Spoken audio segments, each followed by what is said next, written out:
নমস্কাৰ বন্ধুসকল, মই নামনিৰ ৰাস চাবৰ বাবে আহি উপস্থিত হৈছোঁহি ছয়গাঁৱত।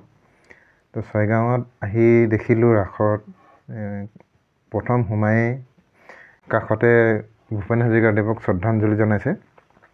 এইটো কিন্তু লেখত ল'বলগীয়া কিছু কাম কৰিছে তেওঁলোকে। তো চাকি বন্তি জ্বলাই মেলি শ্ৰদ্ধাঞ্জলি তেওঁলোকে জনাইছে।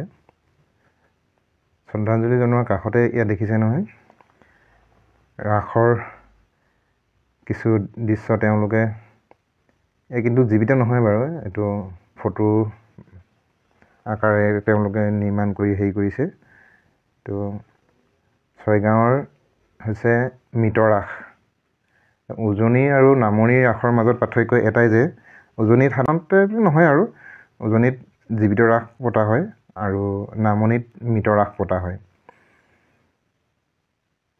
দেখিছেনে, এতিয়া বৃন্দাবনৰ কিছু দৃশ্য তেওঁলোকে গেটৰ সন্মুখ ভাগত উপস্থাপন কৰিছে।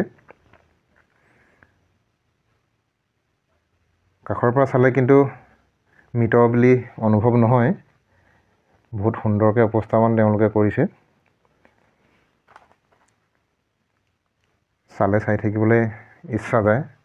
মই উজনিতটো চাই থাকোঁ, সেইকাৰণে এইবাৰ আহি ভাবিলোঁ নামনিত গৈ ৰাস চাওঁ। সেই সংক্ৰান্তে আহিলোঁ। আহি প্ৰথম গেটৰ বাহিৰত দৃশ্যটো চাই কি সুন্দৰ অনুভৱ হৈছে, ভিতৰততো আৰু চাগে সুন্দৰ লাগিব। মেইন গেটখন সৰ্পটোৰ দ্বাৰা বনাইছে, বেক চাইডে ময়ূৰ পাখি দি পিনে বনাইছে। তো গেটখন দেখিয়ে চিন্তা কৰিছোঁ নিশ্চয় সুন্দৰেই হ'ব। বহু লোক সমাগম হৈছে। কিন্তু এই গেটখনৰ কাষতে বাওঁ চাইডে আমাৰ মৰমৰ জুবিন দাকো শ্ৰদ্ধাঞ্জলি তেওঁলোকে জনাইছে।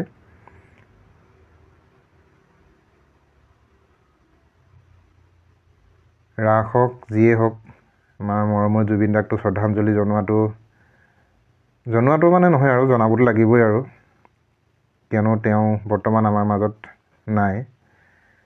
ব'লকচোন সোমাই যাওঁ।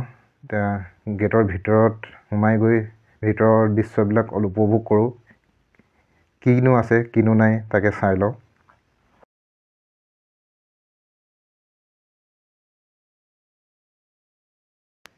তো ভিতৰলৈ সোমাই আহিয়ে প্ৰথমতে জুবিন দাক দেখা পাই মনটো ইমানেই ভাল লাগিল।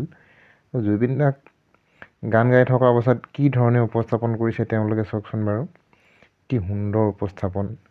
তো জীৱিত নিচিনাই অনুভৱ হৈছে, কিন্তু জীৱিত নহয় বাৰু। ইয়াত জুবিন দাৰ কাষৰ পৰা ইয়াত ৰাসৰ আৰম্ভণি হৈ গৈছে আৰু। তো ইয়াত কৃষ্ণক মাকে মাৰিবৰ কাৰণে খেদি ফুৰিছে। তো ইয়াত দেখিছে নহয়, এইবিলাক সুন্দৰ উপস্থাপন কৰিছে। তেওঁ সৰ্পৰ লগত তেওঁ নৃত্য কৰি আছে।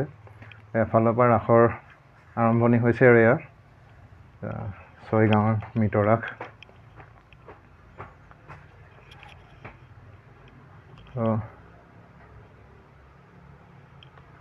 ৰাসৰ এফালৰ পৰা তেওঁলোকে সুন্দৰকৈ উপস্থাপন কৰি গৈ আছে। আপোনালোকে আগতে যদি ছয়গাঁৱৰ ৰাস চাইছে তেতিয়ালৈ হয়তো আপোনালোকে গম পাইছে, কিন্তু মই প্ৰথম চাবলৈ আহিছোঁ।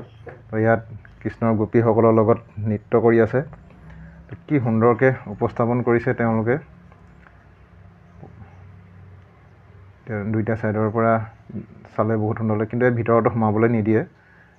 এটা বাউণ্ডেৰী আছে, সেই বাউণ্ডেৰীৰ পৰাই চাব লগা হয়।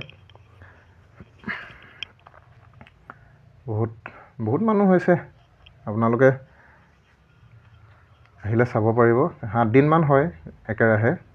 এয়া কংসবধ দৃশ্য দেখাইছে তেওঁলোকে।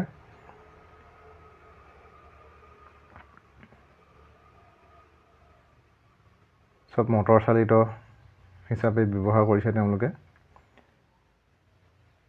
তো ইয়াৰ এটা উজনিৰ ৰাস আৰু নামনিৰ ৰাসৰ মাজত এটাই পাৰ্থক্য দেখিলোঁ মই। তো উজনিৰ ৰাস চাবলৈ হ'লে মানে গোটেই নিশাটো চাব লগা হয়, আৰু নামনিত ৰাস চাবলৈ হ'লে মানে আধা ঘণ্টাৰ ভিতৰত শেষ কৰিব পাৰে। কিন্তু তো তো আজি বহুত ঠাণ্ডা, ইয়াত কুঁৱলী অলপ অলপ পৰিছে, তো সেইকাৰণে চুৱেটাৰ পিন্ধিব লগা হৈছে। চবেই চুৱেটাৰ পিন্ধি পিন্ধি আহিছে মানুহবিলাক ৰাস চাবৰ কাৰণে। অলপ আগত পাতলাকৈ বৰষুণ এজাকো দি গ'ল, তো ঠাণ্ডা সেইকাৰণে বহুত বেছি হৈছে। এফালৰ পৰা কি সুন্দৰকৈ দৃশ্য দেখাই গৈছে তেওঁলোকে। এয়া শংখচূড়ৰ বধ দেখাইছে।